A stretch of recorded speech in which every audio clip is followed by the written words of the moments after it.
तो आप इस ये जो आपने फैसला लिया है इसको वापस लो। तो उनके कहने से मैंने फैसला ज़रूर वापस लिया है, मगर मैं फिर भी यही बोलता हूँ सरकार को कि मैं हाथ जोड़ के विनती करता हूँ, हम बहुत दुखी लोग हैं, गरीब लोग हैं। बढ़ पा रही थी या बढ़ पाई थी, तो माननीय उपायुक्त महोदय के निर्देशानुसार मैं आज इनसे मिलने आया और इनसे वो जो भी प्रॉब्लम्स थी इनकी उसके बारे में जानकारी ली। और हमारे जो मदन लाल जी यहाँ पे और इनके साथी सारे जो पूरे के पूरे इनके साथ थे यहाँ, वो भूख हड़ताल पे भी बैठे थे। आज हमारे आग्रह पे इस खबर के प्रायोजक है देवभूमि मोटर्स मंडी। उन्होंने अपना ये जो अनशन है ये समाप्त किया है। धर्मशाला में जलवाहकों ने अपनी मांगों पर 8 दिनों बाद भी सरकार, विभाग व प्रशासन की ओर से कोई उचित कदम न उठाने पर पदाधिकारियों में से जिला कांगड़ा के अध्यक्ष ने आत्महत्या करने की कोशिश की।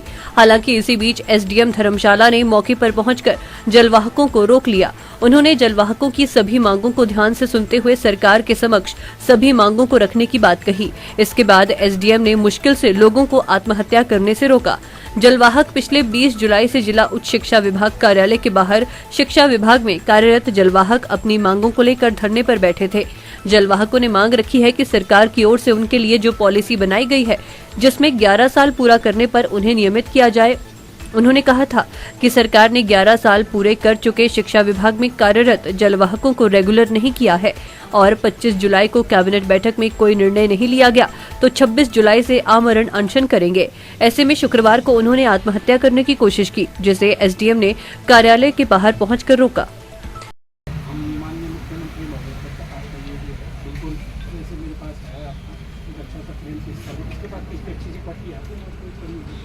चलो मेरे पास दे देना। ये हमारा लेटर पैड है, इसकी कॉपी अभी जो दे दीजिए आप।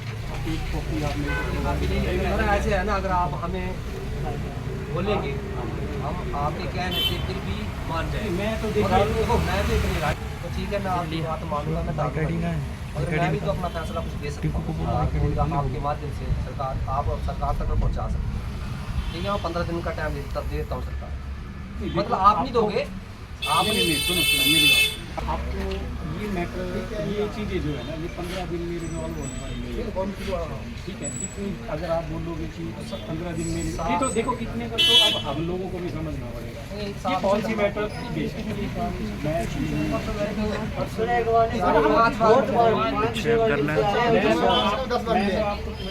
ये दे रहा हूँ कि हम आपको जो वो तोड़ने के लिए आए थे, तो क्या कुछ कहेंगे इसके ऊपर?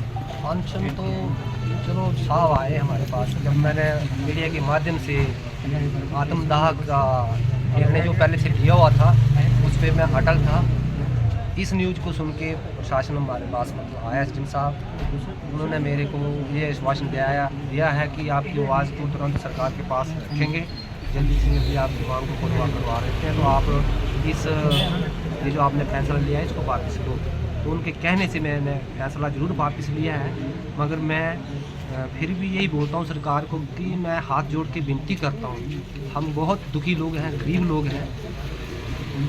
हमें मतलब सही ढंग से जल्दी निर्णय दिया जाए ताकि हम कोई आगे ऐसा कदम ना उठाएं। मतलब कोई सब्र की भी कोई सीमाएं होती है। 4 महीने हम सरकार को दे चुके हैं, तो आगे हम कितना समय दें ये आप खुद ही समझदार हैं, ठीक है। अगर मैं जो अपनी बात बोली उस पर मैं कायम हूँ, और जब भी अगर कोई मैंने अगला स्टेप लेना होगा तो मैं हर अधिकारी को, मीडिया वालों को सूचित करूँगा, उसके बाद ही कोई काम करूँगा। एसडीएम का ये भी कहना है कि उन तक इन्फॉर्मेशन जो है वो शिक्षा विभाग द्वारा समय पर नहीं पहुंचाई गई थी, तो क्या लगता है किसकी गलती है? ऐसा है मैम जी, हमने जब 15 तारीख को अल्टीमेटम दिया तो डीसी महोदय जी के माध्यम से, एसपी महोदय जी के माध्यम से और डिप्टी कलेक्टर जी के महोदय जी के माध्यम से सरकार को भेजा है। अब एक मतलब हर जगह तो हम हर बंदे को नहीं देंगे। हमने जब बड़े अधिकारियों को दे दिया है, 3 ही चलो बड़े अधिकारी जिनको हमने सही समझा। पहले तो डीसी महोदय जो है जिले के मालिक हैं हमारे, उनके तक हम शिक्षा विभाग की बात करें, शिक्षा विभाग में दिया है, हमने डिप्टी कलेक्टर महोदय जी को दिया था अल्टीमेटली, और पहुँचाया नहीं पहुँचाया वो उनको पता हो। और मैंने जो है 15 तारीख को तीनों ही इनको दे देती है। चलो ठीक है सर, धन्यवाद। जैसा कि आपको मालूम ही है कि पिछले कुछ दिनों से हमारे जो जलवाहक सेवादार कर्मचारी संघ है, ये लोग अपनी रेगुलराइजेशन को लेके भूख हड़ताल पे बैठे थे, अमन अनशन पे बैठे थे, जिसके बारे में इन्होंने ज्ञापन भी आगे विभाग को और भेजा था। तो जैसे ही ये इसमें बैठे हैं तो जैसे प्रशासन को पता चला था कि यहाँ पे ये बैठे हैं और कोई बातचीत इनकी आगे नहीं बढ़ पा रही थी या बढ़ पाई थी, तो माननीय उपायुक्त महोदय के निर्देशानुसार मैं आज इनसे मिलने आया और इनसे वो जो भी प्रॉब्लम्स थी इनकी उसके बारे में जानकारी ली। और हमारे जो मदन लाल जी यहाँ पे और इनके साथी सारे जो पूरे के पूरे इनके साथ थे यहाँ, वो भूख हड़ताल पे भी बैठे थे। आज हमारे आग्रह पे उन्होंने अपना ये जो अनशन है ये समाप्त किया है। हमने भी आश्वासन दिया है, प्रशासन की तरफ से आश्वासन दिया गया है कि आपकी ये मांग जो है वो शीघ्र ही, बल्कि मैंने इनसे ये कहा है कि आज ही हम इसे जो प्रॉपर चैनल है उसके माध्यम से आगे भेज देंगे माननीय मुख्यमंत्री महोदय तक और माननीय शिक्षा मंत्री हिमाचल प्रदेश के को हम ये भिजवा देंगे, क्योंकि निर्णय पॉलिसी को लेके है। निर्णय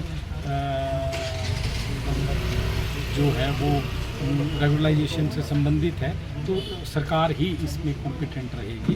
सरकार ही हमारा मेरी इन बात को, मेरे आग्रह को इन्होंने माना है। मैं इनका पूरे सभी पदाधिकारियों और साथ में मदन लाल जी का विशेष रूप से धन्यवाद करता हूँ कि इन्होंने अपना अनशन जो समाप्त किया है।